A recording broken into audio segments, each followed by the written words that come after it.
Hostel से जुड़ा गंभीर मामला सामने आया है। यहां की वार्डन शिल्पा गौड़ द्वारा छात्राओं की सुरक्षा को ताक पर रखकर बाहर के पुरुषों को हॉस्टल में बुलाने और बिना अनुमति बच्चियों को बाहर ले जाने सहित दूसरी अनियमितताएं सामने आई हैं। शिकायत के बाद प्रशासन ने मामले की जांच की, जिसमें हैरान कर देने वाले खुलासे हुए हैं।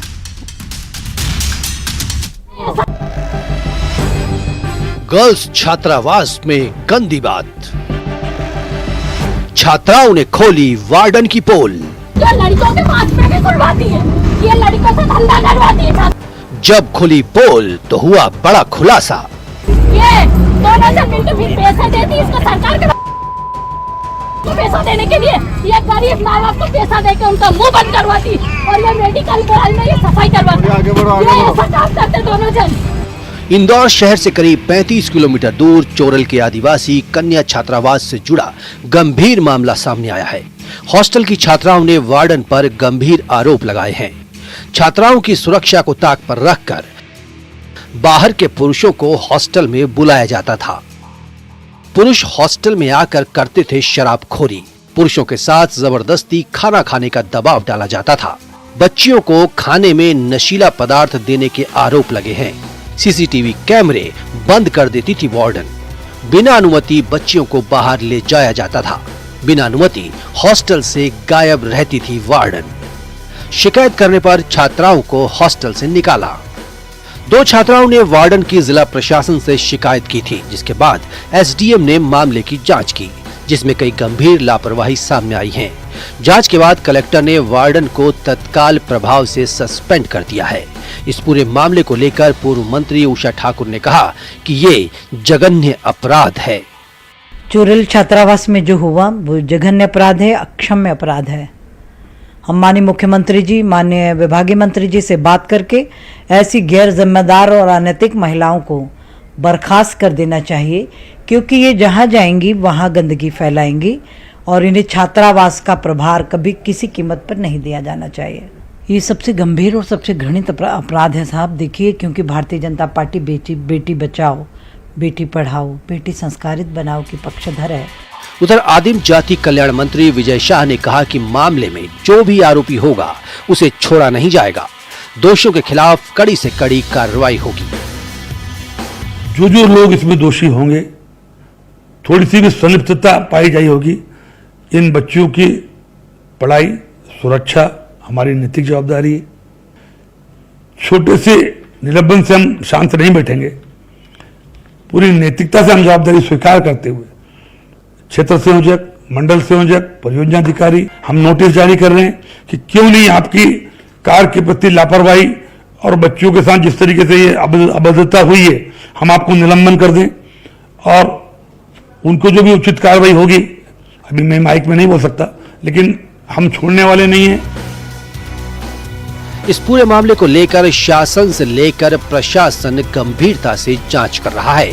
दोषियों के खिलाफ कार्रवाई की बात कही जा रही है। इंदौर से मिथिलेश गुप्ता, न्यूज़ 18।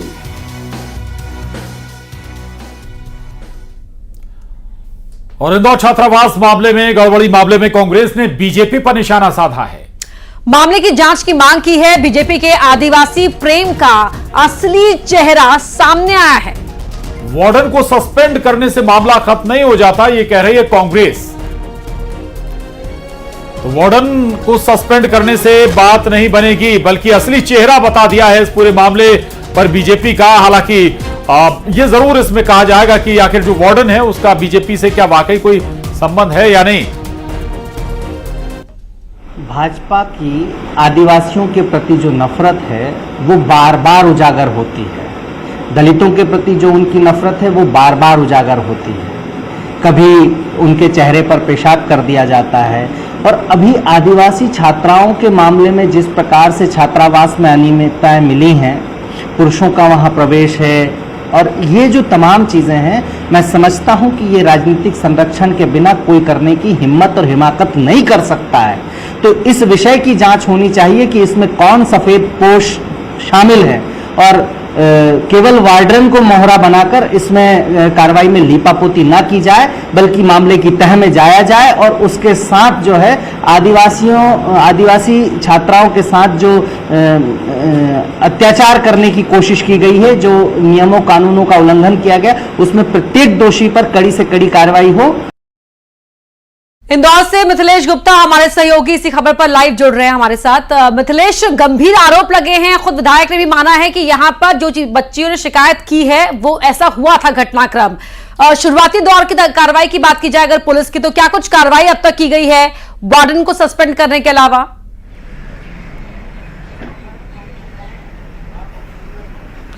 देखिए, फिलहाल इस वक्त मैं उसी हॉस्टल पे खड़ा हूं जिस हॉस्टल के वार्डन पर ये गंभीर आरोप लगे हैं। वार्डन के नाम पे शिल्पा गौड़, और शिल्पा गौड़ को सस्पेंड कर दिया गया है। मंत्री उषा ठाकुर कह रहे हैं सस्पेंड कर दिया गया है, सिर्फ निलंबन से काम नहीं होगा, बर्खास्त किया जाएगा, क्योंकि आरोप गंभीर लगे। आरोप यह लगा है कि देर रात तक इस हॉस्टल में पुरुषों को एंट्री दी जाती है, पहला यह आरोप लगा है। दूसरा यह आरोप लगा है कि बिना अनुमति के छात्रों को बाहर लेके जाती हैं। और तीसरा एक और गंभीर आरोप है कि जो तस्वीर में सीसीटीवी कैमरा नजर आ रहा है, सिर्फ जो गेट के सामने लगा हुआ है, इस कैमरे को उस वक्त बंद कर दिया जाता है जब किसी पुरुष की एंट्री होती है। एक नाम जरूर सामने आया, नाम है नारायण पटेल। एक वीडियो तेजी से वायरल हो रहा है और वो वायरल वीडियो 9 तारीख का है। जब ये वीडियो वायरल होता है, और ये वायरल वीडियो आदिम जाति कल्याण विभाग के अधिकारियों के पास पहुंचता है, तो इस पूरे मामले की छानबीन शुरू होती, जांच शुरू होती है। तो तस्वीरों में वार्डन नजर आ रही है, वार्डन साथ में एक शख्स नजर आ रहा है जिसका नाम नारायण पटेल। और नारायण पटेल अभी तक जांच में सामने आया कि अक्सर वो इस हॉस्टल पे आता था और कई बार वो शराब के नशे में धुत होकर इस हॉस्टल पहुंचा, और वो भी किसके इशारों पर? वार्डन के इशारों पे। यानी वार्डन की तरफ से खुली अनुमति थी, जब इच्छा हो तब आ जाओ। लेकिन ये गर्ल्स हॉस्टल है और गर्ल्स हॉस्टल की गेट, एक सवाल और है, ये वार्डन कब से इस हॉस्टल की अधीक्षिका थी? दूसरा ये भी बताइएगा मिथिलेश की आखिर अगर इस तरह की शिकायतें आ रही थी तो ये कब से थी, अभी तक संज्ञान क्यों नहीं लिया गया? शाम को 6 बजे वार्डन किसी एक लड़की को अपने साथ यहां से लेकर जाती थी। इस पूरे मामले की जांच चल रही है, गंभीरता से जांच चल रही है और प्रशासन पूरे मामले को लेकर काफी गंभीर है। कार्रवाई हो चुकी है, निलंबित किया जा चुका है, लेकिन आगे की कार्रवाई की बात कही जा रही। कुछ देर पहले यहां पर एसडीएम पहुंचे थे, आदिम जाति जो विभाग है उनकी सहायक आयुक्त भी यहां पर पहुंची थी, लड़कियों से बातचीत की गई। कुछ लड़कियों ने बातचीत में कहा कि जबरदस्ती कपड़े भी धुलवाए जाते थे। कुछ लोगों ने रोते हुए ये बात कही। आसपास कुछ दुकानें भी हैं, हालांकि वो कैमरे के सामने अपनी बात नहीं करना चाहते क्योंकि उन्हें डर लगता है, लेकिन कहीं ना कहीं अगर कैमरे के बाहर की बात की जाए तो वो इस बात को वो भी कहते हैं कि आसपास जो सीसीटीवी लगे हैं, सीसीटीवी की जांच होनी चाहिए। शिकायतों में जांच में शिकायतें सही भी पाई गई हैं मिथिलेश, उससे एक बात तो साफ हो जाती है कि सिर्फ वार्डन ही नहीं थी, वार्डन के साथ कुछ और लोग भी मिले हुए थे। चलिए, तो मिथिलेश का शुक्रिया और बहुत धन्यवाद मिथिलेश आपका। और मध्य प्रदेश के कॉलेज और यूनिवर्सिटी में अब गुरु पूर्णिमा उत्सव मनाया जाएगा। इस आयोजन में आमजन और साधु संत भी शामिल होंगे। पहली बार ऐसा होगा जब राज्य सरकार ने सभी यूनिवर्सिटीज और कॉलेजेस को गुरु पूर्णिमा पर इस तरह का उत्सव मनाने के निर्देश दिए हैं। यह उत्सव 21 और 22 जुलाई को मनाया जाएगा। उच्च शिक्षा विभाग की ओर से जारी निर्देश में सभी यूनिवर्सिटी के रजिस्ट्रार, उच्च शिक्षा विभाग के क्षेत्रीय अतिरिक्त संचालक और कॉलेज प्राचार्यों से कहा गया है कि आखिर वे इस उत्सव में साधु संतों को जोड़ें, उन्हें आमंत्रित करने के लिए अपने जिले के जिला कलेक्टर से संपर्क करें और कार्यक्रम भी आयोजित कराएं। ये कार्यक्रम न सिर्फ सरकारी बल्कि निजी क्षेत्र के शैक्षणिक संस्थानों में भी होंगे। उन्हें रिपोर्ट 23 जुलाई तक उच्च शिक्षा संचालनालय को भी भेजनी होगी। तो गुरु पूर्णिमा उत्सव पर अब सियासत शुरू हो गई है। कांग्रेस का कहना है कि ये बस एक तरह का प्रोपेगेंडा है और कुछ नहीं। हालांकि सभी कॉलेज और यूनिवर्सिटीज के लिए आदेश जारी किया गया है जहां पर गुरु पूर्णिमा उत्सव मनाया जाएगा। कांग्रेस का कहना है कि ये ऐसा ना हो कि बाकी जो छात्र छात्राएं हैं वो कमतर अपने आप को महसूस करें, चूंकि जो अदर कम्युनिटी से हैं या अदर जाति समुदाय से हैं उनके सामने एक परेशानी जरूर पैदा हो सकती है। इसलिए कहें तो इसमें सियासत भी अब इन्वॉल्व हो गई। यह है कि भारत एक धर्मनिरपेक्ष देश है और यहाँ पर जो शिक्षा के मंदिर हैं, जो स्कूल कॉलेजेस हैं, वहाँ सभी धर्मों के बच्चे एक साथ आके पढ़ते हैं। तो यहाँ पे किसी भी स्कूल कॉलेज में किसी एक धर्म से जुड़ी किसी परंपरा का शुरू करना या मान्यता का शुरू करना, मुझे लगता है कि एक विवादास्पद स्थिति पैदा कर सकता है अगर वो अनिवार्यता की कंडीशन के साथ हो या कंपल्शन हो। तो ऐसे में कई सारे जो दूसरे धर्म के बच्चे हैं वो अपनी धर्म से जुड़ी परंपराओं की शुरुआत की मांग कर सकते हैं। तो मध्य प्रदेश के सभी स्कूलों में गुरु पूर्णिमा उत्सव मनाने के आदेश पर कांग्रेस के ऐतराज पर बीजेपी ने किया है पलटवार। बीजेपी प्रदेश मीडिया प्रभारी आशीष अग्रवाल ने कहा है कि धर्म और संस्कृति से कांग्रेस का हमेशा से ही बैर रहा है। जहां भी विकास और विरासत की बात होती है, कांग्रेस शोर मचाती है। कांग्रेस सदैव तुष्टीकरण की राजनीति करती रही है और इस देश में सनातन से, संस्कृति से कांग्रेस का बैर रहा है। ये डॉक्टर मोहन यादव जी की सरकार है, इसमें विकास भी होगा, विरासत भी होगी और इस देश की जो विस्तृत गुरु शिष्य परंपरा है वो आने वाली पीढ़ियों तक पहुंचे, इसके लिए आयोजन भी होंगे। कांग्रेस छाती पीटे तो पीटती रहे।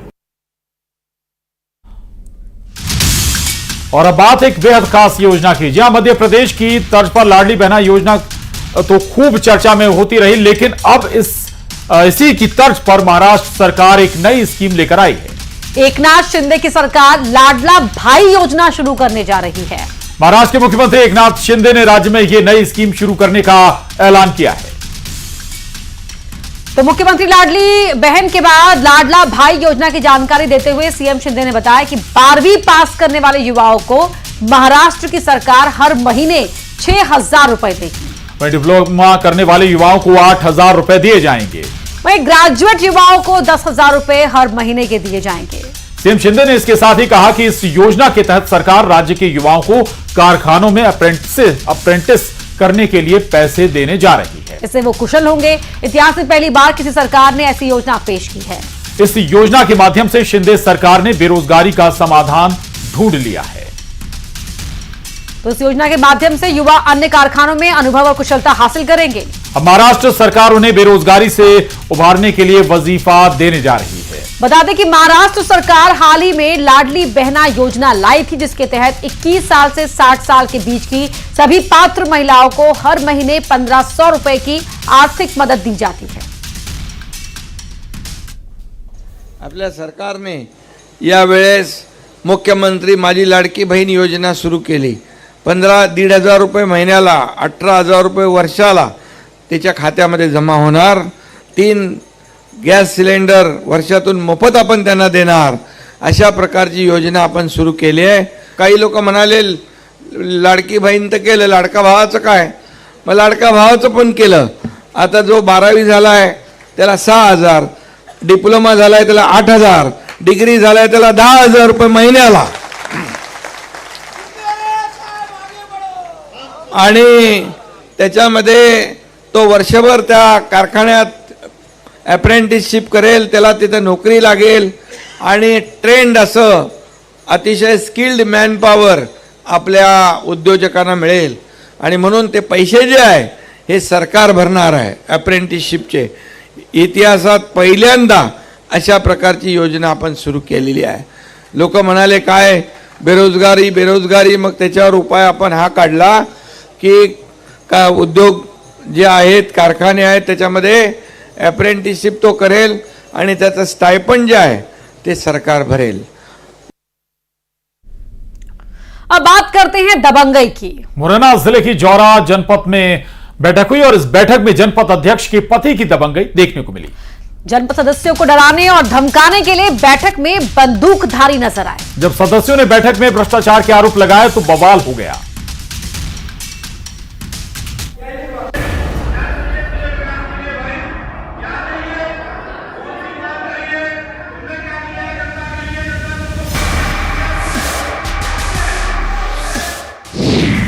जनपद अध्यक्ष का जलवा है भारी।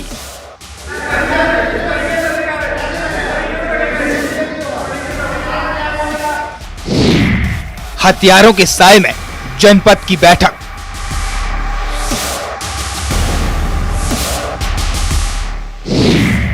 जनपद अध्यक्ष के पति की दबंगई देखिए।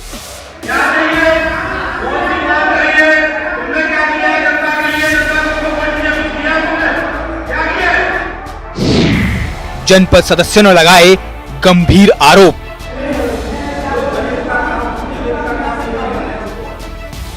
ये जौरा जनपद अध्यक्ष का जलवा है। जनपद पंचायत की बैठक बुलाई गई। इस बैठक में जनपद अध्यक्ष के साथ 2 बंदूकधारी आए। तस्वीरों में आप देख सकते हैं किस तरह बंदूकधारी इधर से उधर घूम रहे हैं। अब सवाल ये है, जनपद की बैठक में बंदूकधारियों का क्या काम? आखिर क्यों इनको बुलाया गया?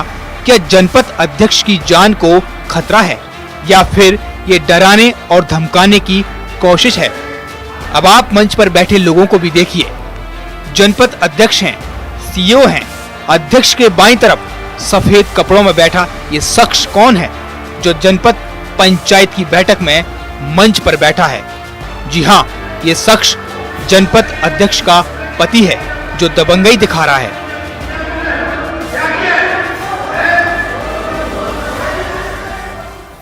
ना कोई पद और ना कोई अधिकार, फिर क्यों जनपद अध्यक्ष का पति मंच का संचालन कर रहा था?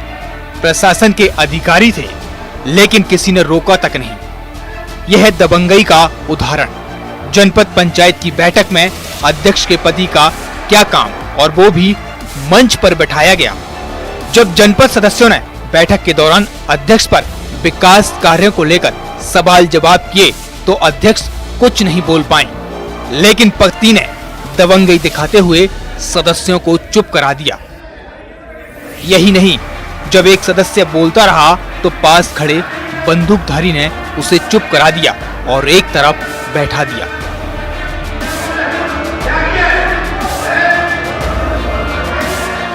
ये जनप्रतिनिधियों की आवाज को दबाने के लिए गुंडागर्दी और भय का माहौल बनाया जा रहा है, जिससे कि कोई भी चुना हुआ जनपद सदस्य अपनी आवाज ना उठा सके। क्षेत्र में पूरे जौरा जनपद में भ्रष्टाचार का बोलाबाला है। सीईओ से लेके और जनपद अध्यक्ष और उनके पति द्वारा 10 से 15% कमीशन लिया जा रहा है। और कामों में, मनरेगा के कामों में बिल्कुल धांधली, कोई काम नहीं हो रहे। करोड़ों रुपए के फर्जी बिल निकाले जा रहे हैं। इसी को लेकर आज साधारण सभा की 1 साल बाद मीटिंग रखी थी। उधर इस पूरे मामले को लेकर एएसपी डॉक्टर अरविंद ठाकुर का कहना है कि बैठक में इस तरह बंदूकधारी नहीं जा सकते। संबंधित थाना अधिकारी को जांच के निर्देश दिए हैं। इस तरह से होना नहीं चाहिए।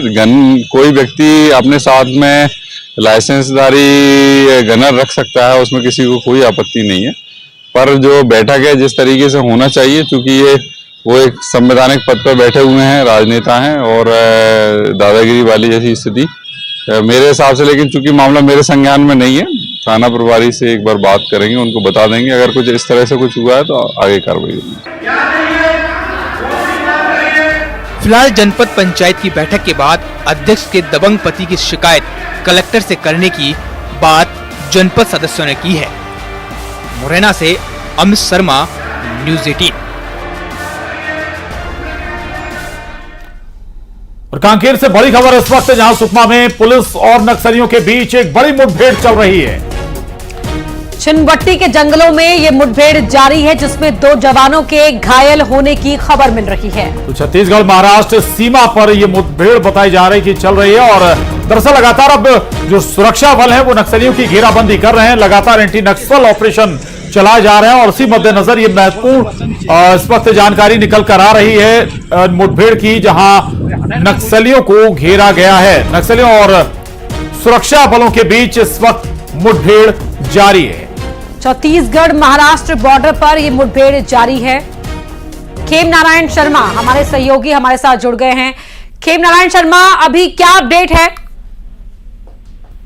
जी अपर्णा, आपको मैं बता दूं कि एक बड़ी खबर निकलकर सामने आई है।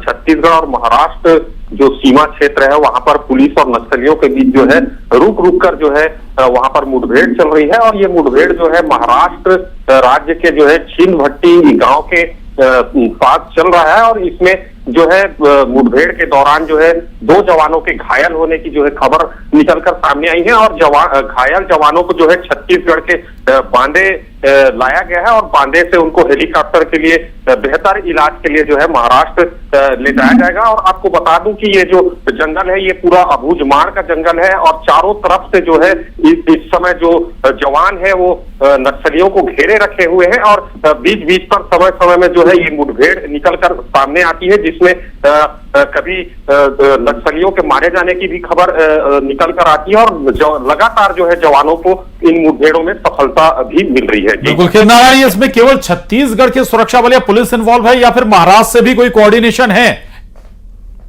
जी देखिए, ये जो सर्चिंग अभियान चलाया गया है ये पूरे तरीके से गढ़चिरौली जिला पुलिस बल और जो इसमें स्पेशल फोर्स C60 जो है वो इसमें इन्वॉल्व है और जो है C60 के जो 2 जवान है वो घायल है अभी। जी शुक्रिया आपका खेम इस पूरी जानकारी के लिए, धन्यवाद। तो 5 की आंच में इतना ही। देखते रहिए News 18।